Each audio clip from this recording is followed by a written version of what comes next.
시진핑 주석의 특사가 평양을 방문한 데 이어 이번 주엔 중국 공산당 중앙당교 부교장이 서울에 옵니다. 중국의 당대회와 트럼프 대통령의 아시아 순방이고 남북한을 잇따라 접촉하며 한반도 정세 관리에 나선 모양새입니다. 김주환 기자입니다. 이번 주 중반 서울에 오는 중국 고위급 인사는 중국 공산당 중앙학교 중앙당교의 허이팅 부교장입니다.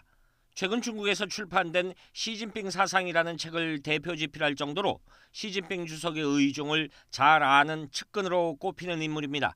시진핑 주석 역시 부주석 시절인 지난 2007년부터 5년간 교장을 지낼 정도로 중앙당교는 중국에서 최고위급 간부로 승진하기 위해서는 반드시 거쳐야 하는 기관입니다.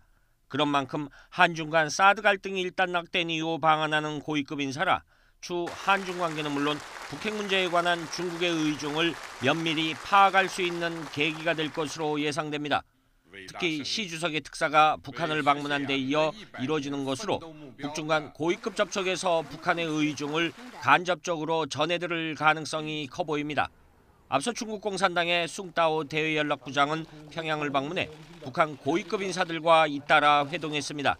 중조 두 당 두 나라 사이의 전통적인 친선 관계를 계속 발전시켜 나가려는 중국 당의 입장에 대해서 강조했습니다.